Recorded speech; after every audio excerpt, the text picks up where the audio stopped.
understand why this was happening. And then I did not know about the other stuff yet, but I mean. Did the defendant eventually tell you about the sexual relationship she had with Alex Woodward? Yes. Did she tell you, initially, what did she tell you about the first time that she was engaged in a sexual encounter with Alex Woodward? The first time, like the date, or the first time the encounter? The first time, the first encounter, what did she tell you initially that was? I believe while I was in the Redwoods, there was a date when they went on a walk together, and some things transpired.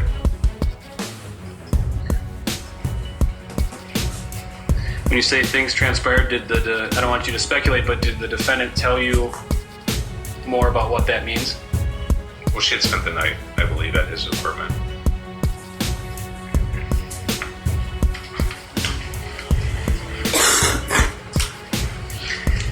Did the defendant tell you if she went to Alex Woodworth after the incident with John?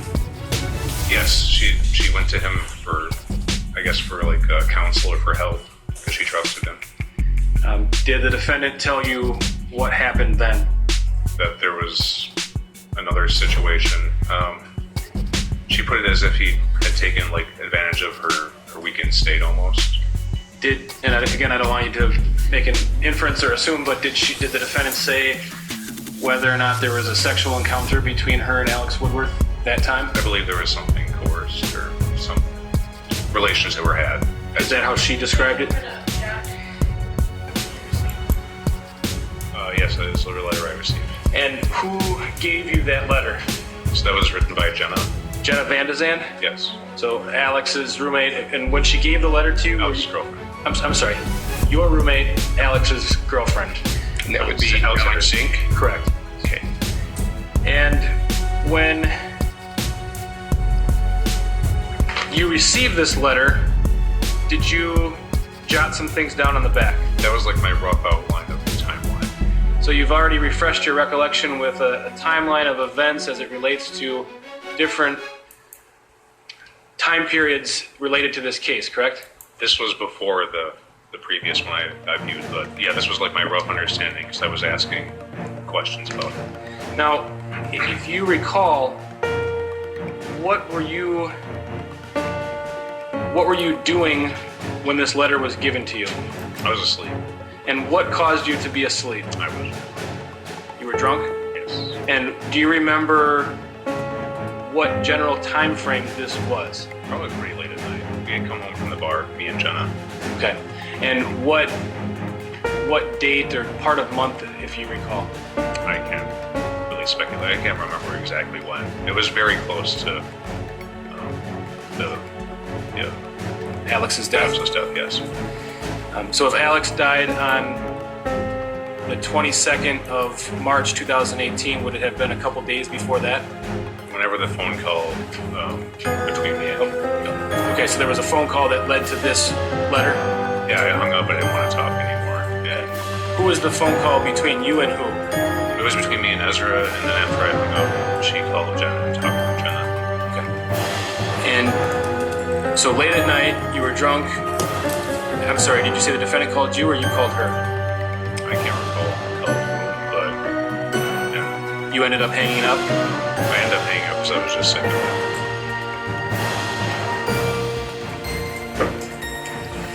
When you say sick of it, what are you referring to as it? Well, I found out more information at the bar. Me and Jenna had, without going into the content of what you were told at the bar, you found out some new information. Was that about Alex Woodworth and the defendant? I found out more, yes.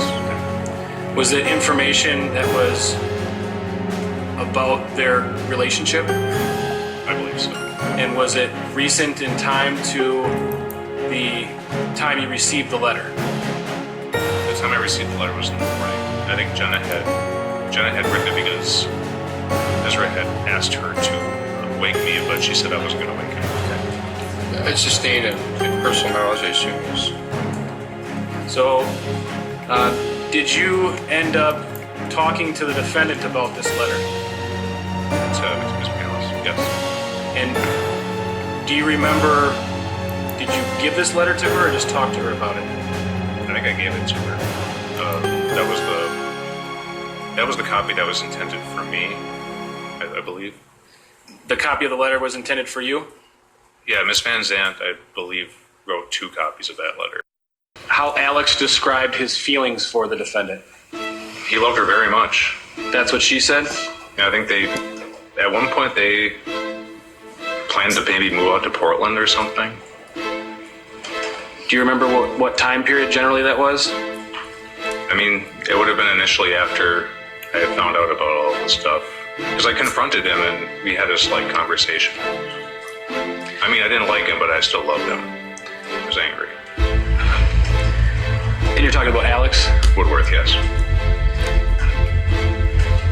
So you mentioned that you talked to both John as well as Alex once you found out about the relationships, right? Yes, I talked to John. Where did that conversation happen? Me and John's. When you were in person, not on the phone. We talked about the phone. Yeah, at Racy's. At Racy's? Was Alex there as well? Yes. The conversation between John Hanson and me and Alex was before the John days, though. I didn't know about John's situation. I believe I did not know about John's situation until after the fact. Okay. Because I talked to John Hanson outside about, did you know this? Like, how come nobody told me? Like, why is everyone just lying to me? About Alex? Yes. You know, I don't think I had any information on Hanson's transgression yet. And then, do you remember, was there an event that was going on the day that not confrontation, but the discussion with Alex occurred at Racy's? Yeah, there was an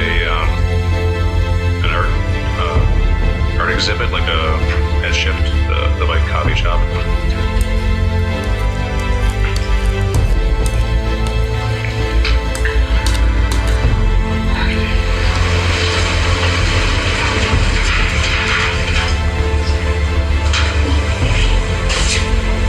At some point, you talked with law enforcement about the John Hanson relationship with the defendant, correct? Yes. And do you remember going over to Josh Trankler's house? Yeah, I was pretty irate. Was that before or after you found out about John? Before, after I found out about John? Yeah, did you go to Josh's house? Was that after? I already knew about it when I went to Josh's. And when you said you were pretty irate, was that because you learned about John? I learned about what had happened, and I just wanted Josh to help me find like a center and like, what do we do? Like, what do we do for her? Was Josh a good friend of yours? He's very good. Did he call the police? Yeah, he called the police, and someone came over to take statements. And did the defendant go to the police department, if you know? At some later date, yes, I was with her. Do you remember if she went that night? If you recall. She might have went in for a kit, but it was a couple days that, like, it had been so many days that I think they said it wouldn't have been plausible to find. So that's just based on your recollection? That's based on my recollection. Did you ever tell the defendant that she had to go tell the police?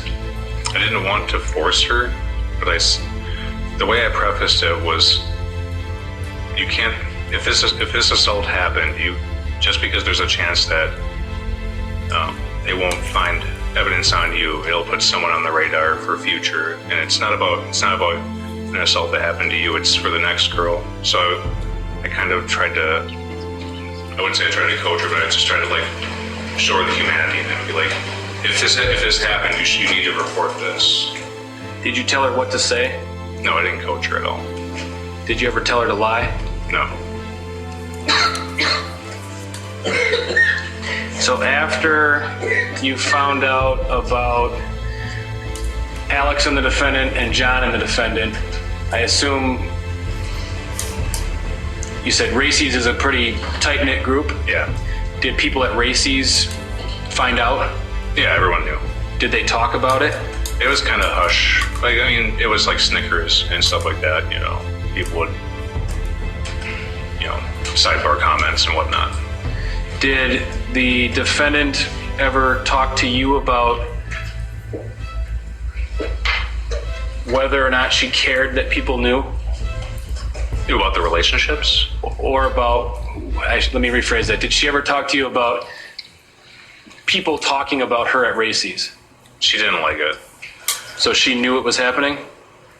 Yeah, people were being, yeah, she knew it was happening. I might want to lay down for a while and maybe just relax. When I laid down, Alex had started to come into the car with me and position himself above me. He started to describe me, and he also started to speak of how he deserves this. He said pet names before, he's sweet-talked me before, but this was different because it was disconnected. It was third person. Well, you're handsome. You're this, you're that. But at this point, at this time, he was saying Ezra is, instead of, it was more as if I was an object. He started to do things slowly and methodically. He first removed my glasses. He deserved this. I had betrayed him. I went back to Jason.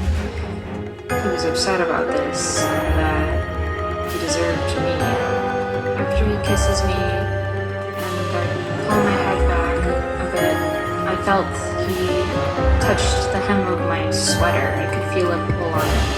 I wasn't sure at the time really what he was doing, but I could feel it start to give away. It felt looser, and my sweater had been open. I'm still limp. I'm not moving or resisting or fighting. I'm just there. After that, he moves to my pants. He starts to cut through my pants. I can feel that he's pulled on it to give room so that he can cut through. At this point, he had cut through the inner thigh area of my pants and tights. I could feel the knife start to graze and cut into my skin. I feel it on the vagina, I feel it, it's inside the hip region. In the past, only clothes had been cut, but this is the first time he ever cut me with a knife. He's going to kill me because he has a knife, and I'm afraid that he's going to take whatever he wants and he's just going to finish this. My mind is running through his words that he deserves this. My mind is running through all of the possibilities of what he could want, of what he's going to take. I was wondering if he was going to kill me, if he was going to kill himself so that he didn't have to be alive. What I start doing is defending myself. As Alex was grabbing me, I started stabbing him anywhere and everywhere I could. I didn't know what was happening. I just needed to get away. I just needed to get out of the car. Were you consciously aiming for any particular place when you were stabbing him? No, it was happening fast, and it was anywhere and everywhere. Before he gets out of the car and you're doing the stabs, are you trying to kill him? No. What are you trying to do? I just want to get away. I need to get out of the car. I need to get away as fast as I could. So why do you keep stabbing him while you're still in the car? Because he wouldn't let go. He wouldn't let me out. I was terrified.